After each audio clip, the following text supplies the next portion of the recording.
Semangat pagi semuanya. Hari ini kita akan memasuki tahapan yang sangat menarik dalam pembelajaran kita tentang simulasi bisnis. Pada pertemuan sebelumnya kita telah membahas dasar-dasar simulasi bisnis. Sekarang kita akan memperdalam pemahaman kita dengan mempelajari teknik-teknik khusus dalam penyusunan simulasi.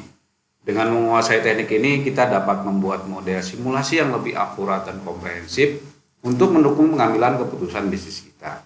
Bayangkan saja, dengan simulasi bisnis kita bisa seperti memiliki mesin waktu.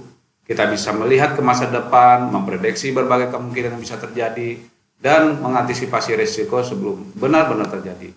Tentu saja, simulasi bisnis tidak akan memberikan jawaban yang pasti, tetapi akan memberikan kita pemahaman yang lebih baik dengan dinamika bisnis dan membantu kita membuat keputusan yang lebih cerdas.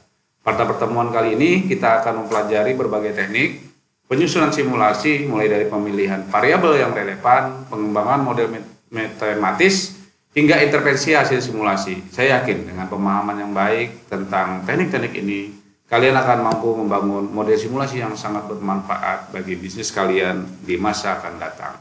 Ayo, kita akan mulai.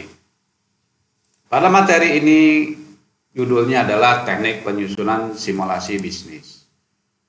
Tujuan pembelajaran mahasiswa yang mampu membuat kerangka dan menyusun sebuah program simulasi bisnis. Dalam pembuatan simulasi bisnis ini ada pertimbangan. Yang pertama adalah terkait mengenai risiko bisnis. Yang kedua adalah kerumitan proses produksi dan transaksi bisnis, pembaca rencana bisnis, kemudian langkah awal menjadi wirausaha, serta alat bantu dalam mensistematikan logika bisnis. Rencana bisnis yang baik ini terdiri dari beberapa macam. Pertama adalah rencana bisnis harus dibuat dengan singkat dan padat. Kemudian terorganisasi rapi dengan penampilan yang menarik. Kemudian rencana yang menjanjikan. Hindari melebih-lebihkan proyeksi. Dan juga tentu kemukakan risiko-risiko bisnis yang signifikan. Kemudian kita juga akan membuat tim yang terpercaya dan efektif. Fokus, kemudian target pasarnya juga harus jelas, realistis, dan juga spesifik. Komponen yang paling penting dalam pembuatan rencana bisnis itu diawali dengan adanya ringkasan eksekutif, kemudian membuat deskripsi bisnis, kemudian adanya strategi-strategi pemasaran, analisis persaingan, rencana desain dan pengembangan, rencana operasi dan manajemen, dan juga analisis rencana keuangan. Baik, kita akan bedah satu persatu. Yang pertama adalah terkait ringkasan eksekutif.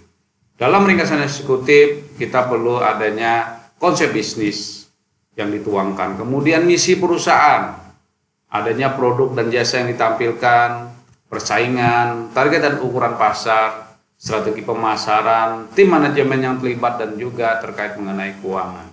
Dalam ringkasan eksekutif ini tidak perlu harus punya halaman yang banyak. Cukup 1 lembar atau maksimal 2 lembar. Kemudian setelah itu dibuatkan gambaran perusahaan. Di sini terdiri dari identitas perusahaan, yaitu nama, lokasi, dan juga status badan hukumnya.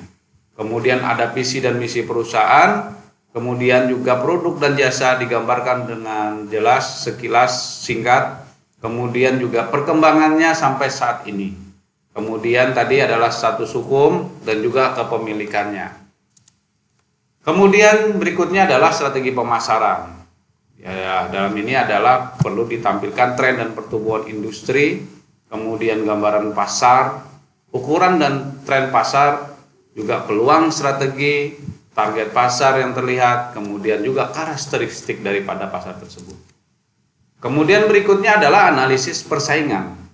Jadi di sini ditampilkan adalah pesaingnya, kemudian posisi dalam persaingan itu seperti apa usaha kita ini, kemudian distribusi pangsa pasar, dan juga kelebihan dibanding dengan pesaing-pesaing yang lain. Yang berikutnya adalah rencana desain dan pengembangan.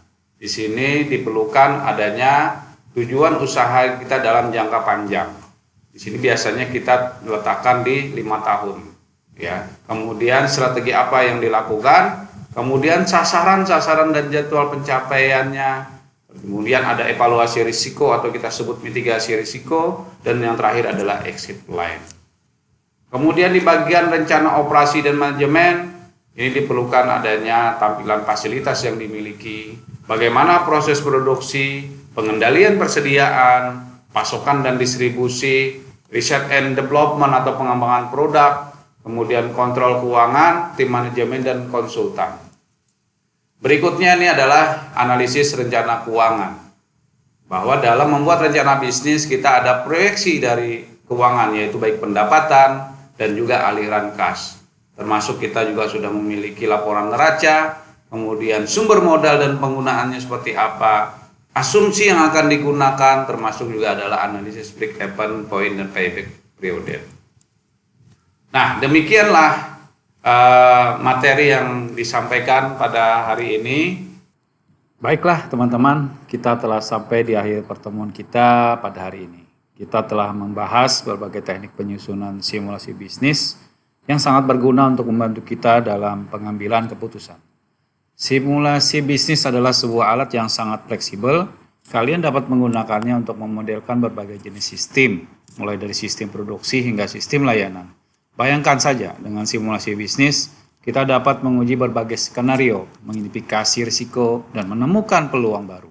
Saya yakin, dengan pengetahuan dan keterampilan yang kalian miliki, kalian akan mampu menciptakan model simulasi yang inovatif dan memberikan kontribusi yang signifikan bagi perusahaan kalian. Jangan pernah berhenti belajar dan mengembangkan diri. Dunia bisnis terus berubah dengan cepat dan simulasi bisnis adalah salah satu alat yang dapat membantu kalian untuk tetap relevan dan kompetitif. Terima kasih atas partisipasi aktif kalian hari ini. Sampai jumpa pada pertemuan berikutnya.